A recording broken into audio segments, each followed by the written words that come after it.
안녕하십니까. 관리번호 1번입니다. 지금부터 직답형 1번 문항 답변 시작하도록 하겠습니다. 아래 자료 속에는 글을 읽거나 쓰는 게 어려운 학생, 그리고 글을 이해하는데 이해도가 부족한 학생 등 다양한 문제점이 나와 있습니다.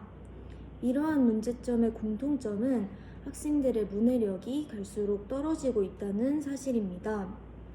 따라서 담임교사로서 학생들의 문해력을 신장할 수 있는 해결 방안을 두 가지 제시하도록 하겠습니다. 첫째, 매일 아침 주제 글쓰기 활동을 하겠습니다. 주제 글쓰기 활동은 하나의 주제를 가지고 학생이 짧은 글을 쓰는 활동을 말합니다. 예를 들면 내가 가장 좋아하는 음식은 이라는 주제를 받고 그에 대한 글을 쓴 다음 친구들의 글을 읽고 댓글을 달아보는 활동까지 하게 됩니다. 이를 통해 학생들은 글을 쓰는 것에 대한 두려움을 줄일 수 있고 다른 학생들의 글을 읽어보면서 다양한 사고를 하며 글의 의미를 이해할 수 있게 됩니다.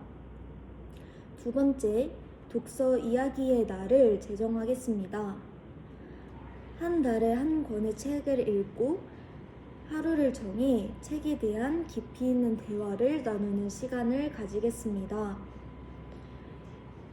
이는 글을 단순히 피상적으로 읽는 것이 아니라 책 속에 대한 의미를 고민하는 과정을 포함하게 됩니다. 이를 통해 책 읽는 문화를 조성할 뿐만 아니라 학생들의 문해력을 신장시킬 수 있을 것입니다. 문해력은 학생들이 살아가면서 중요한 요소로 작용하게 됩니다. 이러한 문해력을 신장시킬 수 있도록 초등교사로서 노력하겠습니다. 이상입니다. 다음으로 즉답형 2번 문항 답변 시작하겠습니다. 경기도 학생 인권 실태조사 자료에 따르면 학생들이 특히 괴롭힘, 폭력, 따돌림에 관한 불안함을 느끼고 있다고 합니다. 따라서 이러한 불안 요인을 줄이는 인성 친화적 학급 문화를 조성하기 위한 방안을 고학년 학급 담임으로서 말씀드리겠습니다. 첫 번째, 수업 측면에서 도덕과와 연계하여 자신의 감정 표현 방법을 알 수 있도록 지도하겠습니다. 괴롭힘, 폭력, 따돌림과 같은 문제점은 자신의 감정을 올바르게 표출하지 못하는 것에서 비롯된다고 생각합니다. 따라서 수업에서 감정카드를 활용하여 다양한 감정들을 소개함으로써 현재의 감정을 마주하고 정확하게 표현할 수 있도록 하겠습니다. 또한 나 전달법을 지도하는 것을 통해서 학생들이 나의 감정, 그때의 상황, 기대를 통해서 문제를 해결하는 과정을 타인으로 돌리지 않고 자신이 스스로 문제를 해결해 나갈 수 있도록 하는 교육을 실시하겠습니다. 이러한 교육을 바탕으로 학생들은 올바르게 자신의 감정을 표현하며 위와 같은 문제점에 관한 불안을 줄일 수 있게 될 것입니다. 두 번째, 생활지도 측면에서 마니또 활동을 진행하겠습니다. 마니또 활동이란 한 학생을 뽑아 그 학생 모르게 칭찬하는 말, 고마운 말 또는 간단한 선물을 준비해서 주는 등의 활동을 하게 됩니다. 이 과정에서 평소에는 하지 못했던 긍정적인 말을 하게 됨으로써 학급의 긍정적인 분위기를 조성할 수 있을 것입니다. 이러한 인성 교육을 통해서 건강한 학급 문화를 조성함을 통해 학생의 불안 요소를 줄이고 행복한 학급에서 생활할 수 있도록 지도하겠습니다. 이상입니다. 다음으로 즉답형 3번 문항 답변 시작하도록 하겠습니다. 급격하게 변하는 미래 사회에서 환경교육은 중요한 문제로 대두되고 있습니다. 특히 탄소 중립은 미래 사회에 우리가 나아갈 과제로서 중요한 역할을 하고 있는데요. 그러한 미래 사회의 기조에 기반하여 제가 교사로서 실시하고 싶은 탄소 중립 생태 환경 교육 활동 2가지를 소개하도록 하겠습니다. 첫 번째, 과학교과와 연계하여 환경 친화적 도시 만들기 프로젝트를 진행하겠습니다. 과학교과의 자원과 에너지를 가르치며 자원과 에너지는 무한하지 않기 때문에 우리가 이를 활용하는 방법에 대해서 재정립해야 함을 교육하겠습니다. 이를 바탕으로 학생은 에너지 제로 하우스, 탄소를 줄일 수 있는 전기자동차 등에 관하여 학습하면서 미래에는 어떤 도시로 나아가야 할지에 관한 도시 만들기 프로젝트를 계획하여 실행하겠습니다. 이를 바탕으로 학생은 탄소 중립에 대한 중요성을 이해함은 물론 직접적으로 도시를 계획하는 과정에서 어떻게 탄소 중립을 실천할 수 있을지에 관한 고민도 할 수 있을 것입니다. 두 번째, 미술 교과와 연계하여 탄소 중립 캠페인을 진행하겠습니다. 탄소 중립에 관한 의미를 알아보고 우리가 일상생활에서 실천할 수 있는 일에 관한 조사를 실시하겠습니다. 조사한 내용을 바탕으로 탄소 중립 캠페인을 위한 포스터를 만들고 매일 아침 학교 등교 시간을 활용하여 2주 동안 캠페인을 진행하겠습니다. 이를 통해 학생들은 탄소 중립에 관하여 단순히 아는 것에 그치지 않고 다른 학생들에게 실천을 촉구하며 실천하는 학생으로 나아갈 수 있도록 만들겠습니다.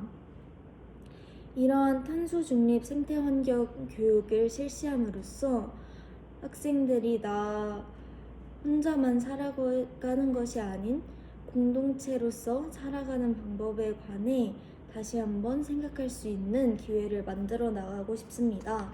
이상입니다. 다음으로 즉답형 1번 문항 잠시 생각을 정리한 뒤 말씀드리겠습니다.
다음으로 즉답형 1번 문항 답변 시작하겠습니다.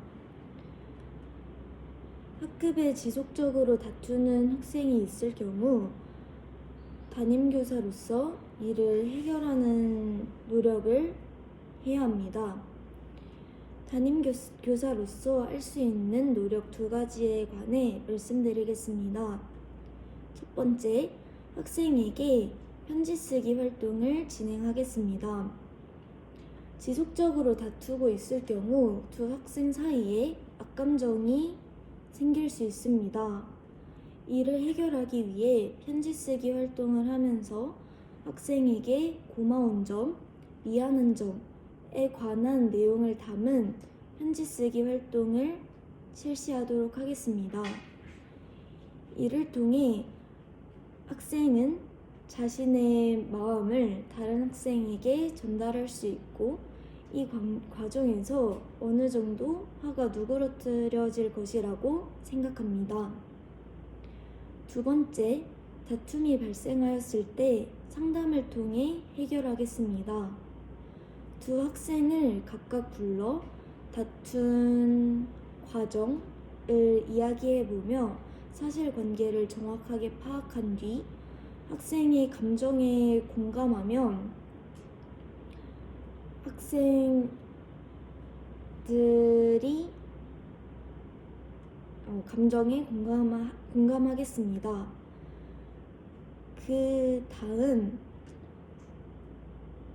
학생들과 함께 이 문제 상황을 어떻게 해결하면 좋을지에 관한 이야기를 나누겠습니다.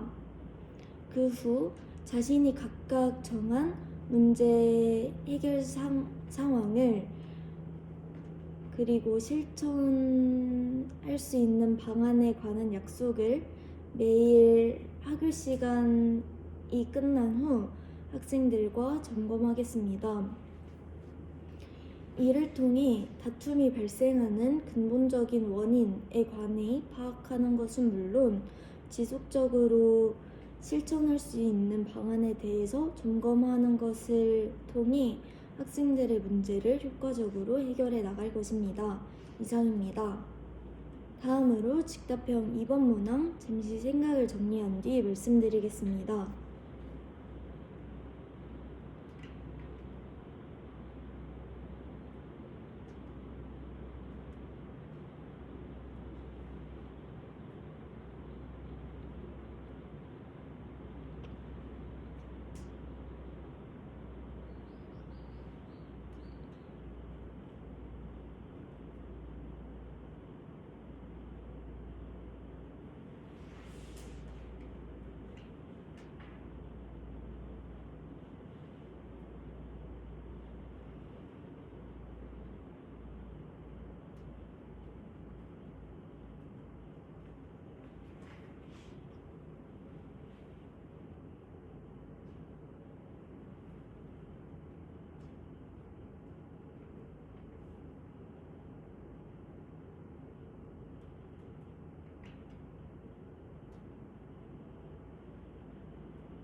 다음으로 직답형 2번 문항 답변 시작하겠습니다.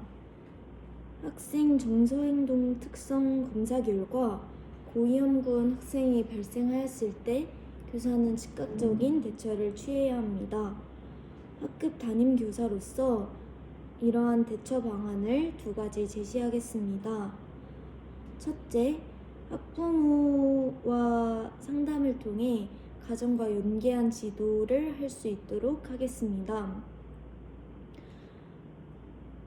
고위험군 학생이 발견되었을 때 학교에서 지도하는 것만으로는 한계점에 부딪힐 수 있습니다.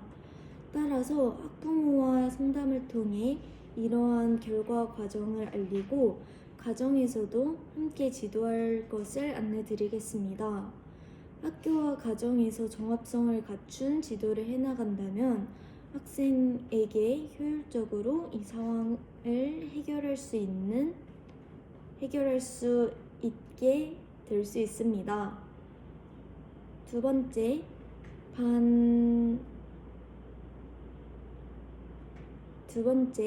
상담 교사와 연계하여 상담을 실시하겠습니다. 학생이 자신의 감정에 관해서 조절할 수 있도록 전문가와 연계 전문가 선생님의 의견을 들어보고 이를 학생 지도에 반영하겠습니다. 이상입니다.